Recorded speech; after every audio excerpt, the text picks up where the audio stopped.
নমস্কাৰ সকলোকে স্বাগতম জনাইছোঁ।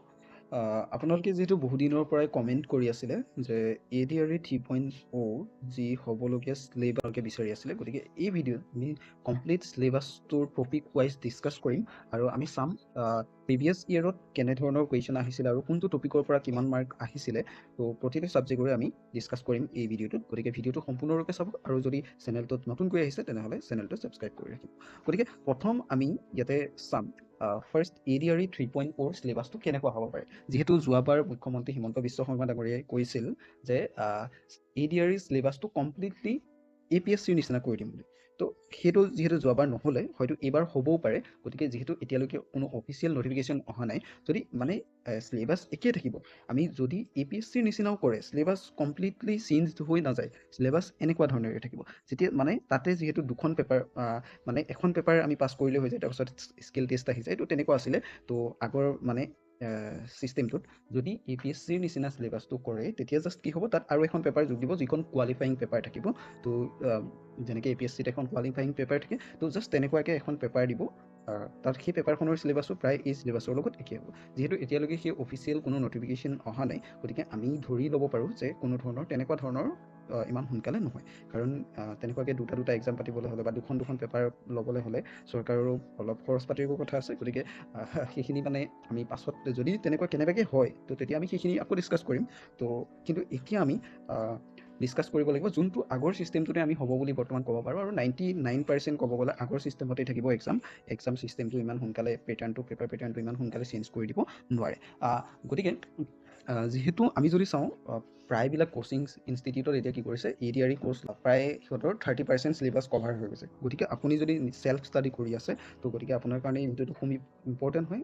কাৰণ চেল্ফ ষ্টাডি কৰিব হ'লে আমি সেই যোনবিলাক কচিং ইনষ্টিটিউটত কৰি আছে তেখেতসকলৰ সমান্তৰালকৈ আমি যাব লাগে। তো চেল্ফ ষ্টাডি কৰিলেই বা কচিং ইনষ্টিটিউটত গ'লেই যে ভালদৰে পাৰিব, আমি চেল্ফ ষ্টাডি কৰি নোৱাৰিম তেনেকুৱা কথা নাই। UPSCৰ নিচিনা এক্সামো চেল্ফ ষ্টাডি কৰি ধুনীয়াকৈ টপ ৰেংক পাবলৈ সক্ষম হৈছে। গতিকে আপুনি যদি ঘৰতে ভালদৰে পঢ়ে, বেষ্ট ৱে আছে। গতিকে আপুনি কৰিব পাৰিব। ফাৰ্ষ্ট এতিয়া আমি ইয়াতে চিলেবাছটো ডিছকাছ কৰিম। চিলেবাছটোত আমি যদি চাওঁ, ফাৰ্ষ্ট গ্ৰেজুৱেট লেভেল যোনটো ডিগ্ৰী লেভেলৰ ADRE গ্ৰেড 3 আছিলে, তাতে কুৱেশ্যন আছিলে 150টা, অৰ্থাৎ 150টা কুৱেশ্যন আছিলে আৰু টোটেল মাৰ্ক আছিলে কিমান, 175। 150টা কুৱেশ্যন আৰু মাৰ্কছ আছিলে 175।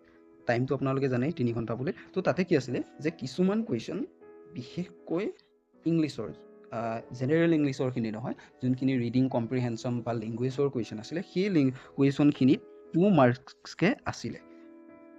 নিশ্চয় আপোনালোকে যদি যোৱাবাৰ পৰীক্ষা দিছিলে তেনেহ'লে এইখিনি কথা অলৰেডি গম পাইছে যে যোৱাবাৰ পেপাৰখনত সেইটো হৈছে যে প্ৰায়খিনি কুৱেশ্যন, অৰ্থাৎ ইংৰাজীৰ প্ৰায়খিনি কুৱেশ্যন 2 মাৰ্কছকৈ আছিলে। জেনেৰেল ইংলিছৰটো কিন্তু নহয়, ৰিডিং কম্প্ৰিহেনশ্যন আৰু যোনখিনি লেংগুৱেজৰ ওপৰত আহিছিলে, ইংলিছ লেংগুৱেজৰ ওপৰত যোনখিনি কুৱেশ্যন আছিলে, সেই কুৱেশ্যনখিনিত 2 মাৰ্কছকৈ আছিলে।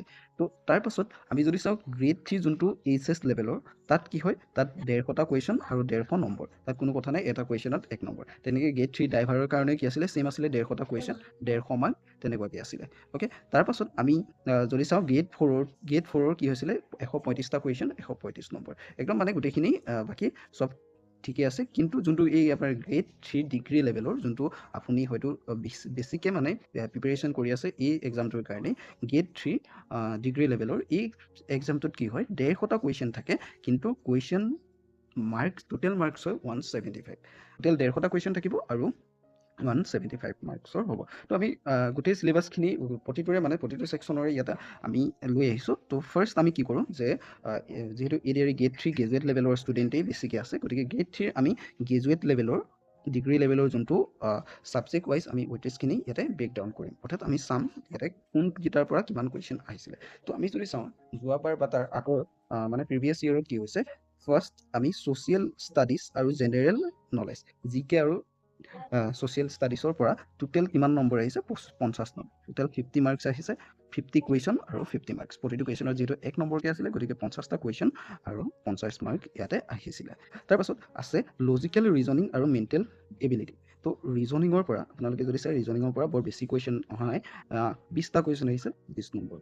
20 মাৰ্কছৰ কাৰণে 20 কুৱেশ্যন আহিছে। তো তাৰপিছত মেথছৰ পৰা তেনেকৈ কি হৈছে, 24টা কুৱেশ্যন আহিছিলে, 24 নম্বৰ, মানে প্ৰতিটো কুৱেশ্যনত 1 নম্বৰ।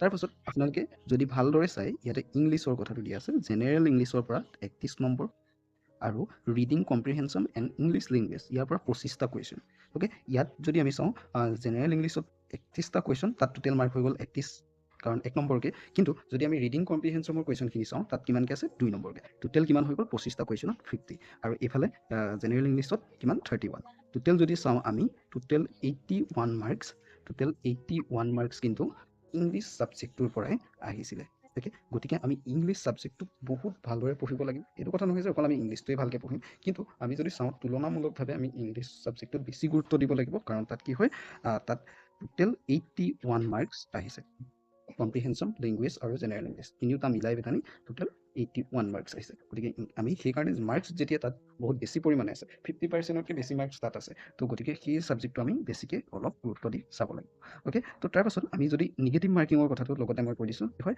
1 নম্বৰ কুৱেশ্যনখিনিৰ কাৰণে যদি আপুনি ভুল কৰে তেতিয়া 0.25 মাৰ্কছ আপোনাৰ ডিডাক্ট কাটিব তাৰপাছত আকৌ যদি 2 নম্বৰ কুৱেশ্যন এটা আপুনি ভুল কৰে তেতিয়া হাফ মাৰ্ক কটা যাব আপোনাৰ মানে 0.5 মাৰ্কছ কটা যাব তো তেনেকুৱা সেইটো আছিলে নিগেটিভ মাৰ্কিং চিষ্টেমটো তাৰপাছত আমি যদি চাওঁ চিলেবাছত এতিয়া আমি যোৱাবাৰ যদি চাওঁ জেনেৰেল মেথছৰ কি আছিলে 24টা কুৱেশ্যন আহিছিলে 24 নম্বৰৰ কাৰণে তাৰ ভিতৰতে নাম্বাৰ ছিষ্টেম আছিলে মেইন নাম্বাৰ ছিষ্টেমৰ পৰা বহুতকেইটা কুৱেশ্যন আহিছিলে তো নাম্বাৰ ছিষ্টেমৰ পৰাও নাম্বাৰ ছিষ্টেম বুলি ক'লে এতিয়া আমাৰ বহুতকেইটা টপিক আছে নাম্বাৰ ছিষ্টেমৰ ভিতৰত কোনকেইটা বেছিকৈ আহিছিলে কুৱেশ্যন তো whole numbers integers rational number and divisibility rules তো সেইখিনি বস্তু আমি আকৌ ভালদৰে ৰিভিজন কৰিব লাগিব বা ভালদৰে পঢ়িব লাগিব তাৰপাছত আকৌ যদি আমি চাওঁ নেক্সট যোনটো টপিক ইয়াতে আছে চিম্প্লিফিকেশ্যনত আমি যদি চাওঁ বদমাছ ৰুলটো খুব ইম্পৰ্টেণ্ট সেইটো আপোনালোকে নিশ্চয় জানে তাৰপাছত স্কুৱেৰ ৰুটছ কিউব ৰুটছ সেইবিলাক লাগিব লগতে ডেচিমেলখিনি আমি জানিব লাগিব ফ্ৰেকশ্যন ডেচিমেল সেইখিনিও আমাক লাগিব তো তাৰপাছত আপোনালোকে গম পাইছে LCM HCF সেইখিনি আমাক লাগিব